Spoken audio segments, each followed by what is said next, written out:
everyone, and welcome to Bradley the Singing Chef. Thanks so much for joining me again today for another good recipe. This is another dessert recipe, and I know that right now school's back in session for the most part, and summer is over, but I don't think it is ever too late in the year for homemade ice cream. That's what we're doing today. I'm going to make my version of easy Oreo homemade ice cream, and I think you're gonna dig it. So I, grew up around old-fashioned home cooking, and every summer my grandparents and my parents would break out the old ice cream churn. So I don't know if you have one of these, but I always have one to make homemade ice cream in. There are all kinds of fancy attachments for stand mixers and things like that, but I like the old-fashioned way. It takes a little bit longer and might be a little bit noisier in your house for a while, but I think it is worth it in the end. So if you don't know what those look like, it comes in 3 parts. There's a giant bucket that you fill with ice eventually. Then there's this canister that sits down in the bucket, and the top of this, there's a paddle inside that has a notch that attaches to this electric motor that you put on top. Plug that in, and then the churn does all the work for you for the most part. All we're gonna do is mix some ingredients in this canister, put some ice and some ice cream rock salt in the churn, plug it in and let it go, and that is as easy as it gets. Okay, the other cool thing about this recipe is that this is actually not nearly as fancy as you would find like a restaurant version of ice cream, in that those have like an anglaise, which includes eggs and some stove time. You can see I got you at a new vantage point, which is pointing at the sink basically in my kitchen, because I don't even need a stove top for this recipe. It's super, super easy. All right, let's get going. So the first thing I did was I took a regular size pack of chocolate wafer filled cookies, Oreos, and I took 2 of the sleeves within the 3 sleeves, and I put them in a big Ziploc bag, and then I took out every aggression that I had today out on these Oreos with a rolling pin. I crushed them up to little pieces, but you want to set aside that 3rd sleeve, okay, for now. So 2 sleeves in the bag, beat the snot out of them with a rolling pin to get them nice and crushed up. Great. All right, so into the canister. First thing we're gonna need is heavy whipping cream. That is a quart of heavy whipping cream. Right in.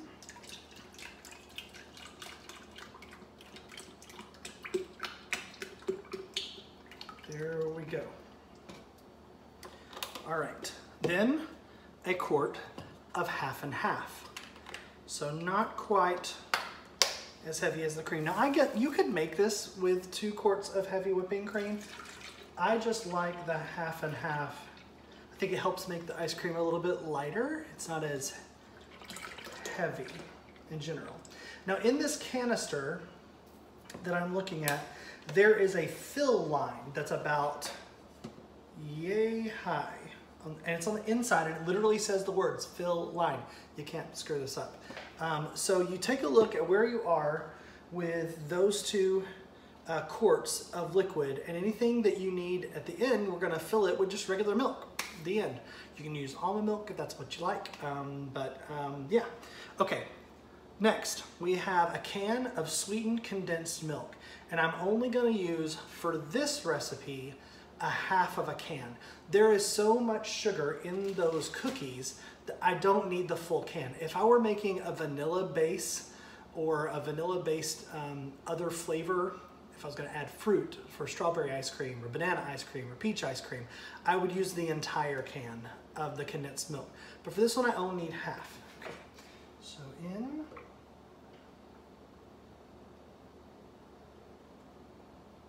That's about a half. Great. Awesome. So at this point, I'm gonna take a whisk and whisk a little bit inside here. This is the paddle I was talking about earlier that's inside. That can go to the side for now while I whisk, because I wanna break up that heavy sweetened condensed milk into the other liquids a little bit before I move any farther forward. Otherwise, it'll just settle at the bottom, then it doesn't really get into the mixture. Plus, I haven't filled it so high that it's gonna slosh everywhere and get all over the place. So a good whisk should get you going.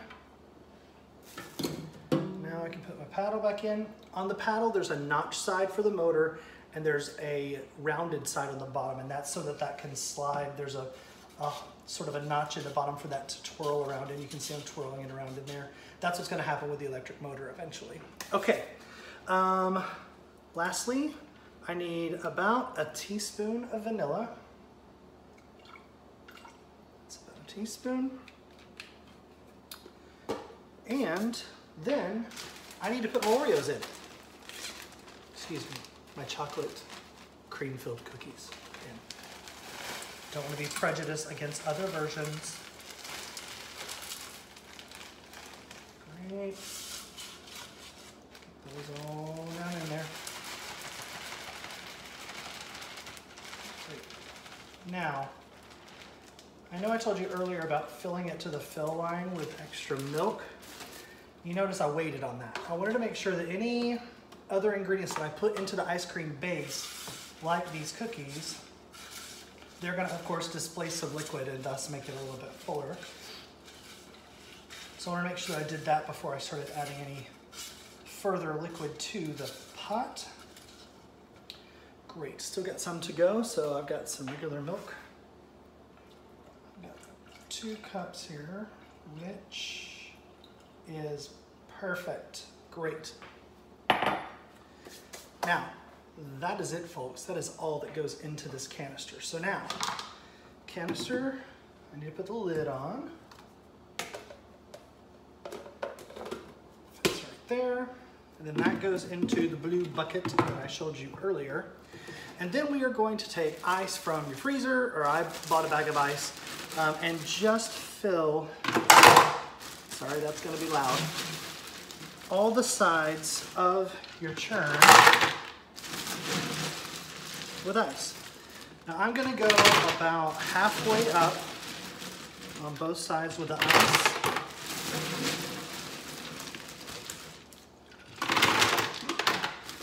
Once I get to the halfway point, I'm gonna throw in a little bit of ice cream salt.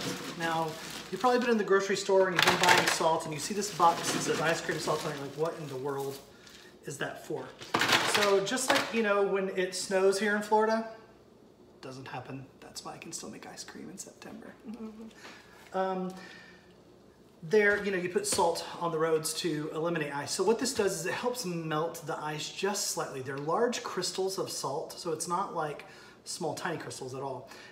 And that cold, cold water getting around all the edges of your churn is what helps freeze this a little bit faster, okay?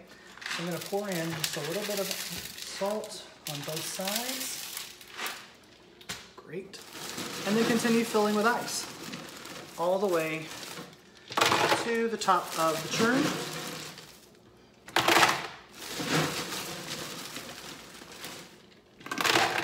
Before I put the motor on.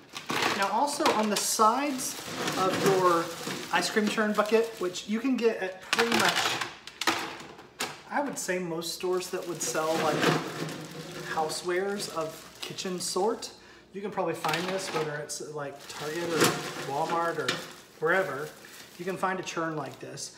On the side, there is a hole on the bucket. Dear Liza, dear Liza. There's a hole on the side of one side of the bucket, and that is to let excess water as the ice melts to escape, right? So as this is churning, about every, I'd say 30 minutes or so, you're gonna wanna come and keep an eye on it and make sure you don't need to fill up with more ice, okay? The whole process is gonna take, I would say, maybe an hour and a half, depending on how cold your house is, believe it or not. I've been in houses where it took a lot longer because the temperature wasn't as cool, but that is truth. I'm not lying, that is the thing. So you'll just have to kind of check it. All right, I've got it filled to the brim with ice. Now I'm gonna take the motor part. Each side just fits right in. There's a slot on each side. You gotta make sure that the motor is gonna fit onto that notch in the top there. Oh. Okay, are you on? I think you're on. Great. The test to see if it's on is to plug the thing in the wall. Plug that in. Yep. So that is the noise that is going to be happening in your house for a while. So if you can make an escape to another room, maybe do something else around the house, like vacuum that also makes noise, that might save your ears a little bit from the noise. Okay, so I've got my ice all the way to the top. I'm gonna put one more dash of rock salt on the top pieces of ice. I'm gonna turn this puppy on, and it is gonna go, like I said, for about an hour and a half or so. You will see after that time that the ice cream has started to solidify in the canister. And because we left it at that fill line, it'll start rising as it freezes. It's not gonna get to like hard ice cream stage, because there's one more step with that other sleeve of cookies. And I'll show you that as soon as the ice cream is churned, and I will be right back. Hi guys, I'm back. I'm gonna unplug the machine so you can actually hear me. Woo, yeah, she's loud, live and in person. I've waited an hour and a half for my ice cream to churn in this handy dandy ice cream churn. I started to notice that I was seeing the color of the ice cream on the lid of the top of the canister that's inside, so that told me that it was pretty much done. I'm gonna let it sit there for a second while I do the last step of this journey together. So, I told you earlier that we used 2 sleeves of our Oreo package to put inside the ice cream itself.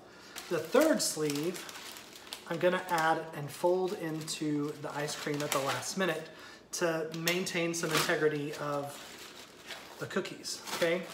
So, with the 2 sleeves initially, I really did spend a lot of time taking out my frustrations with the rolling pin. But with this one, I got the other sleeve in my Ziploc bag.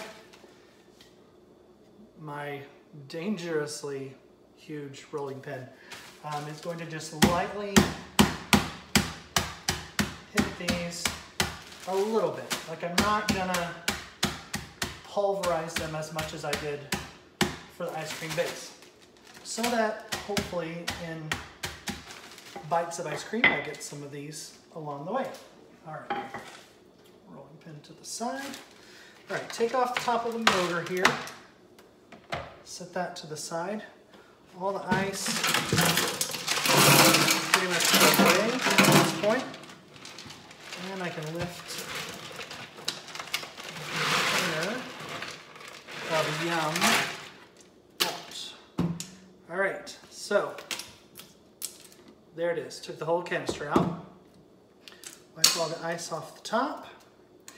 And now, this ice cream is pretty soupy still at this stage, and that's okay, because we're gonna actually put this in the freezer and let the freezer do the rest of the work so that we can have this tomorrow. This is definitely an overnight prep dish. Sometimes it's a crock pot, sometimes it's a freezer. All right, so I've got a nice plastic bowl, pretty large in size, that should hold this gallon-o ice cream. I'm gonna take out the paddle first and put that in the bowl and just kind of shake off the ice cream, and there's gonna be lots of cookies probably stuck to that, so you wanna get all those off. Great, that's the majority of that done.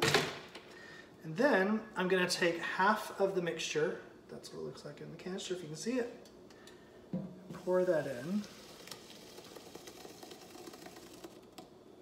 Stop at about the halfway point. Then I'm gonna put half of my broken up cookies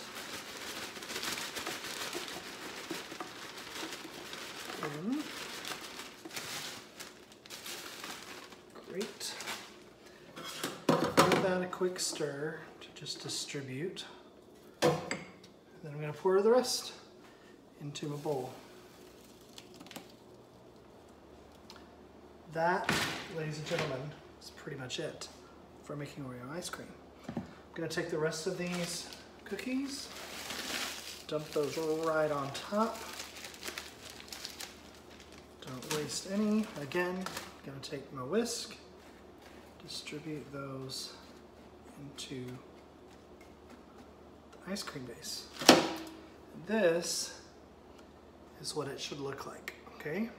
So I'm gonna cover this, put it in the fridge overnight, and then we will be good to go to have some beautiful, deliciously sweet, homemade Oreo ice cream.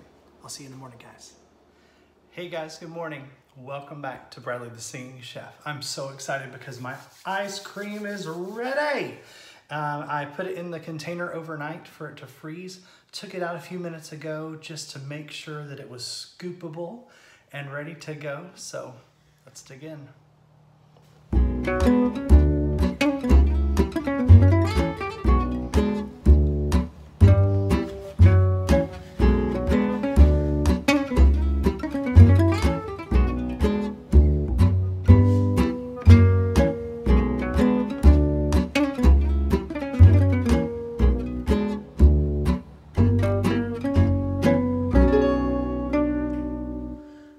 I mean, come on, look at that. I've got to taste this.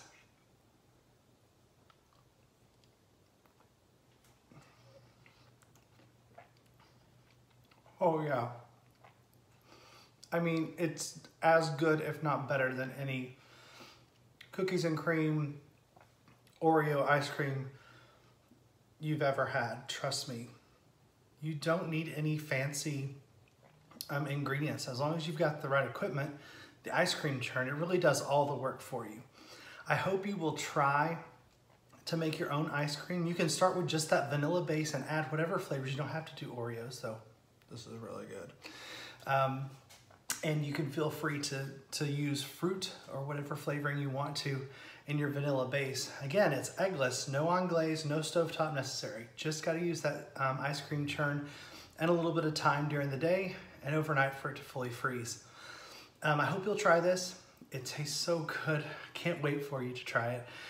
Please feel free to subscribe, like, and share my videos on this YouTube channel, Bradley the Singing Chef, and I look forward to seeing you next time.